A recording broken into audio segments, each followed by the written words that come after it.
Olá, queridos! E aí, sexto ano, tudo bem com vocês? Hoje nós vamos fazer uma aula onde vamos começar a falar de um assunto muito importante, que são as classes de palavras. Esse assunto precisa de bastante concentração, tá bom? Mas a Pro vai sistematizar bem direitinho para vocês. Vai anotar, vocês vão copiar aí no caderno de português, tudo direitinho para não ter nenhuma dúvida. Mas antes, nós vamos fazer algumas atividades para que vocês tomem contato, né, com as classes de palavras. E depois eu vou explicar e sistematizar no caderno, fazer esqueminha para que vocês copiem, tá bom? Bora lá? Pegue a minha apostila, página 64, por favor.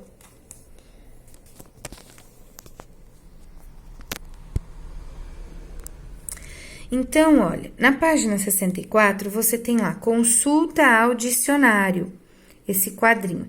Ele está explicando para você como é que nós devemos consultar as palavras, né? Como é que eu consulto o significado das palavras que eu não sei. Então, eu tenho que procurar as palavras na ordem alfabética. Por exemplo, depois vocês vão ler o quadro inteiro, tá? Mas, por exemplo, olha, a palavra bonita está no feminino. Eu tenho sempre que procurar a palavra no masculino. Então, eu procuro, em vez de procurar bonita, eu não vou achar, eu vou procurar bonito. Quando eu vou procurar uma palavra que está no plural, não adianta eu procurar no plural. Eu tenho que colocá-la no singular. Então, ruas é a forma modificada de rua. Eu vou achar rua e não ruas, tá? Então, toda palavrinha que você quiser saber, se ela estiver no plural, coloque-a no singular. Aí você encontra. Se ela tiver no feminino, você coloca no masculino, que aí vai encontrar. Se for um verbo e tiver conjugado, como esse aqui, ó, sentaram. Não, eu não vou conseguir encontrar assim, eu tenho que colocar o verbo terminado em ar, ir, que a gente chama de infinitivo, tá? Então, por exemplo, sentaram, você não vai encontrar, mas você encontra sentar, tá bom?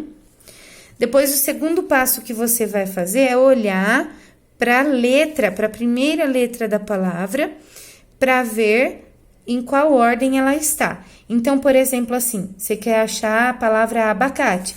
Abacate começa com a letra A. A letra A vem primeiro do que a letra B. Então, você vai achar abacate antes de boneca, por exemplo, antes de bacia, por exemplo, porque A vem antes do B.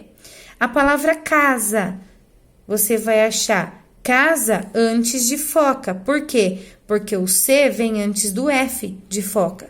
Então, é sempre em ordem alfabética que eu encontro. E quando eu tenho duas palavras que começam com a mesma letra, como bacia e boneca, qual que eu vou achar primeiro? Daí, você olha para a segunda letra. Então, a segunda letra de bacia é a A.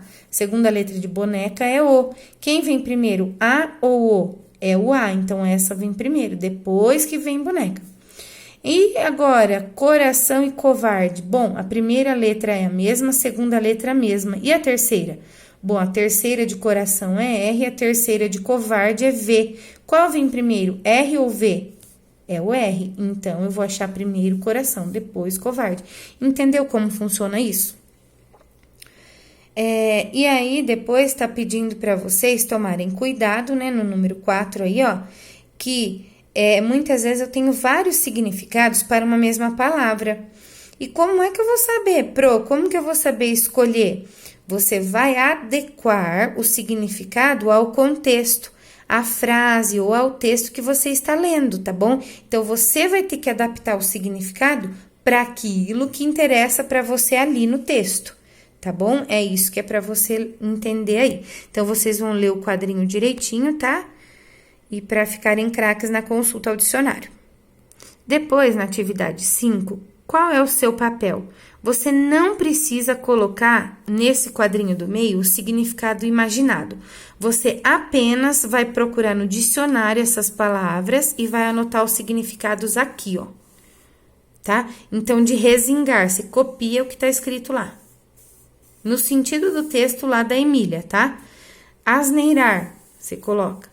Pedantismo, você coloca. Pode ser resumido, não precisa, tá? Colocar tudo tintim por tintim. Aí vem essa tarefa, a tarefa número 15, que é um jogo de forca. A tarefa 15 tá lá na página, deixa eu olhar aqui, peraí. Tá lá na página 92. Você vai resolver os joguinhos de forca que tem na própria apostila lá. E você vai também criar um jogo de forca para alguém da sua família resolver, tá? E vai postar fotos como a gente sempre faz, tá bom? Do seu jogo de forca, do criado por você. O jogo que já está na apostila, eu vou corrigir depois no próximo vídeo, tá bom? E aí, na atividade 6, tá escrito complete as lacunas. Na primeira frase, ele tá falando, os sons são representados por... Cada som que a gente tem na nossa língua, no alfabeto, é representado por uma letra. Então, você vai completar aí, ó. Os sons são representados por letras. As letras, elas se juntam e formam uma sílaba. Por exemplo, a letra C com a letra A formou a sílaba K. Então, as letras se juntam e formam sílabas. E as sílabas formam o quê? Eu juntando duas sílabas, por exemplo, ou mais sílabas, eu formo palavras. Então, você vai colocar aqui, as sílabas formam palavras. E as palavras se combinam e formam frases. Olha lá, frases. Então, você vai completar aí dessa maneira. Esse eu já estou dando a resposta, porque eu preciso disso para você entender o nosso conteúdo de agora. Agora, nós vamos entrar no reino das palavras também. E nós vamos estudar que cada tipo de palavra pertence a uma classe. Cada palavrinha pertence a uma classe. E, ao todo, nós temos 10 classes de palavras na língua portuguesa. E cada classe de palavra exerce uma função. Ela serve para alguma coisa, tá? Então, num exemplo muito concreto aí de construção de uma casa. Então, veja, para construir uma casa, precisamos utilizar determinados materiais, não é verdade? Como tijolos, argamassa, tinta, etc. Cada tipo de material tem uma função. Então, por exemplo, os tijolos. Os tijolos são responsáveis pela estrutura da casa. São eles que montam a estrutura da casa, né? A argamassa é uma espécie de cola usada para unir os tijolos. A tinta é usada para modificar a cor da parede. Então, cada material tem uma função nessa construção aí. A mesma coisa acontece na confecção de uma peça de roupa. Então, por exemplo, na camiseta que vocês estão vendo aí, a malha da camiseta é a estrutura. A malha é a estrutura dela. A linha uniu partes da malha para formar a peça. Então, a linha nos ajudou a unir para estruturar a peça. E o desenho modificou a frente da camiseta, não foi isso que aconteceu aí? Aí, depois, nós temos, virando a página, um quadrinho que tá lá, ó. Para construir frases, também utilizamos diferentes tipos de palavras. Examine os exemplos, veja como esses diferentes tipos de palavras formam uma frase. Então, ó, os meninos pararam, muito atentos a ouvir. A outra frase, basta que eu tenha de lidar com essa caceteação lá na escola. Então, gente, cada tipo de palavras, palavras que estão em verde, né? Tá falando aí que elas têm a função de dar nomes aos seres que existem.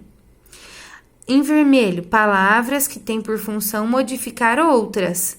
E em azul, palavras que têm por função ligar outras palavras entre si. Então, cada tipo de palavra tem uma função e é por isso que elas são separadas em classes. Porque cada uma tem um papel na nossa língua, cada uma tem uma função, cada uma tem algo a realizar, a fazer. tá bom? Então, é isso que nós vamos estudar agora, as 10 classes de palavras. Vocês vão perceber que nas próximas atividades não tem muitas explicações, porque são apenas atividades de análise da língua, tá? Então, vocês vão fazer, assim, relaxados, não é para ficar nervoso porque não conseguiu, não tem problema se não entendeu, a Pro explica no dia do plantão, fiquem tranquilos, tá bom? É apenas para tentar, para testar os nossos conhecimentos. E depois eu vou sistematizar, explicar tudo certinho e até vocês vão copiar no caderno, tá bom? Então, a atividade 7 diz assim, ó. Assim como não é possível confeccionar uma camiseta sem usar a malha ou outro tecido, também não podemos nos comunicar usando a língua sem usar palavras que têm por função nomear os seres. Gente, quando nós falamos em nomear os seres, eu estou tratando de uma classe muito importante, ó. Função nomear os seres. É uma classe muito importante. É a classe dos substantivos. Substantivos são palavras que nomeiam seres, que nomeiam objetos, que nomeiam sentimentos, que nomeiam sensações. Então, olha, mesmo quando essas palavras não aparecem em uma frase, elas estão subentendidas, ou seja, já foram indicadas anteriormente de alguma forma. Em outra frase, em uma ilustração, pela mímica. E aí vem explicando a atividade, ó. Nessa atividade, você deve, primeiro, retirar da frase seguinte as palavras que têm por função nomear os seres. Elas estão destacadas e pertencem à classe de palavras denominada substantivo. A frase tem significado? Então, o que é para fazer? Apenas oralmente, você vai tirar esses substantivos que estão em negrito. Vai ler a frase, só na sua cabeça mesmo, e responder na linha se a frase faz sentido ou não. Então, vai ficar, perguntar a, se queria meter-se em nova, era o mesmo que perguntar a, se quer. Dá para entender alguma coisa? Você vai responder isso aí, tá? Aí, depois, no segundo, é para você substituir essas palavras em negrito por outras que tenham a mesma função, ou seja, por outros substantivos, por outras palavras que nomeiam objetos, coisas, seres, animais, enfim, tudo que conhecemos, né? A frase ganhou significado, então você não precisa escrever a frase aí que você fez. Faça na sua cabeça e escreva aí se a frase ganhou algum significado, se teve sentido, se deu sentido, tá? Depois, a atividade diz, não se preocupe em acertar tudo da primeira vez. Mais importante do que acertar é usar um pouco do seu tempo para pensar a respeito das palavras, ter a disposição de descobrir que um idioma, como qualquer código, tem uma lógica de organização que as pessoas seguem, mesmo não se dando conta de que o fazem. Se o idioma não tivesse lógica, não obedecesse a algumas regras, as pessoas não se entenderiam. Cada um atribuiria um novo significado para as palavras e as combinaria como quisesse. Seria como participar de um jogo em que cada um inventasse suas próprias regras. Então, não daria certo se nós não tivéssemos que obedecer a uma lógica para usar a língua portuguesa. Veja bem, cada um falando de um jeito, nomeando as coisas de um jeito, não teria sentido, não é verdade? Não, as pessoas não conseguiriam se entender, não haveria comunicação. Então, mesmo que você não saiba que tem uma lógica, mesmo que você não saiba qual é a lógica, você fala usando uma lógica, tá? Um esquema de língua que já vem meio pronto para nós, que nós já nascemos aprendendo, não é isso? Tá bom? Agora, na atividade 8, diz assim, ó. Você irá retirar e substituir uma determinada classe de palavras que tem por função modificar outras palavras, denominada adjetivo. Verifique o que acontece se você retirar os adjetivos. Ó, a frase é: Emília habituou-se a vir assistir às lições e ali ficava a piscar, distraída, como quem anda com uma grande ideia na cabeça. Então, o próprio enunciado disse a você que distraída e grande são adjetivos. Distraída qualifica qual palavrinha? Não é a Emília? A Emília estava distraída, não é? E como quem anda com uma grande ideia, grande, está qualificando quem? A ideia. Então, esse é o papel de uma classe de palavras que se chama adjetivos, a classe dos adjetivos. O que eles fazem? Ora, os adjetivos qualificam. Eles qualificam alguma outra palavrinha da frase, que vai ser um substantivo, tá bom? Ou algo que designa alguém, que nomeia alguém, tá? Pessoal, então vocês vão colocar para mim nas linhas o que acontece se você tirar os adjetivos distraída e grande, qual é o sentido da frase, se tem sentido ou não, e se você substituir por outro. Por exemplo, Emília habituou-se a vir assistir às lições e ali ficava a piscar, desatenta, como quem anda com uma gigantesca ideia na cabeça. Daria sentido também? Então, você vai marcar aí nas linhas para mim, tá? Depois, eles colocam aí para você uma outra classe de palavras que é muito importante, essencial na nossa língua. Olha só, uma outra classe de palavras que também tem por função modificar outras, indicando a ação que praticam, denomina-se verbo. Olha, gente, os verbos formam, né, uma outra classe de palavras que indicam ações. Também indicam estados e indicam fenômenos, né? Retire e substitua os verbos indicados. O que acontece com a frase sem os verbos? Então, ele já colocou em negrito os verbos, ó. Estou percebendo muitos sons que conheço, disse Pedrinho com a mão em concha ao ouvido. Se tirar estou percebendo, conheço e disse, o que vai acontecer? Você vai escrever para mim nessa linha, tá? Nessas linhas. No item 10, fala assim, ó. O advérbio também é uma palavra que modifica outras. Um advérbio pode modificar um adjetivo, um verbo ou outro advérbio. Retire e substitua os advérbios. O que acontece com a frase sem os advérbios? Então, se eu tirar esses advérbios em negrito, o lá, o aqui e o não, o que acontece? E se eu substituí-los por outros? Por exemplo, basta que eu tenha de lidar com essa caceteação aqui na escola. As férias que venho passar no sítio são só para brinquedos. Sim, sim e sim. O que acontece se eu trocar por outros? Tem sentido a frase? Então, você vai marcar para mim. Primeiro, gente, vocês vão marcar se tem sentido eu tirar essas palavras em negrito. E depois, vocês vão marcar qual é o sentido que dá quando eu troco por outras palavras parecidas com essas, tá? A atividade 11 vai falar de preposição. Então, acontece o seguinte, ó. A preposição que você vai ligar, tá? É uma outra classe de palavras. É uma palavra que faz a ligação entre palavras. E aí, fala assim, ó. Retire e substitua as preposições. O que acontece quando você retira uma preposição? E quando substitui uma preposição por outra, a frase permanece com o mesmo sentido? Por exemplo, se você tirar essas preposições com, para, de, aí, o que vai acontecer? Ó? Pedrinho aprovou a ideia, palmas, e Pinotes, alegria. Saiu correndo convidar Narizinho e o Visconde Sabugosa. O que acontece? E o que acontece se você substitui por outra? Por exemplo, Pedrinho aprovou a ideia sem palmas. Epinotes, sem alegria, e saiu correndo a convidar Narizinho. Então, o que vai acontecer se você substituir por outras? Vai modificar o sentido ou não? É isso que é para você pensar e escrever para mim nas linhas, tá?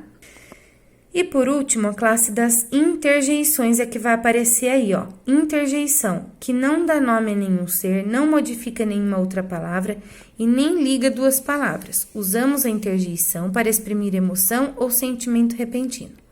São palavras que indicam emoções e sentimentos como as figurinhas que se costumam usar nos bate-papos pela internet, tá? Agora, qual que é a sua atividade? Vai ser ver em qual das alternativas desse exercício a gente pode encontrar uma interjeição.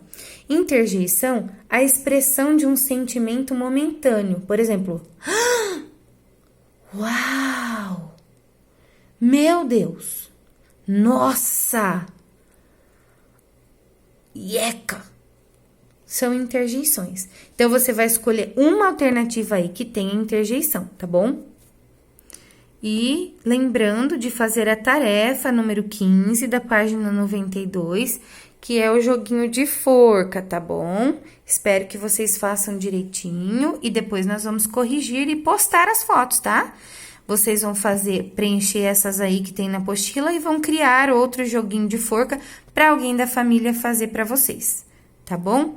Beijo, beijo. Estou com muita saudade e até a próxima.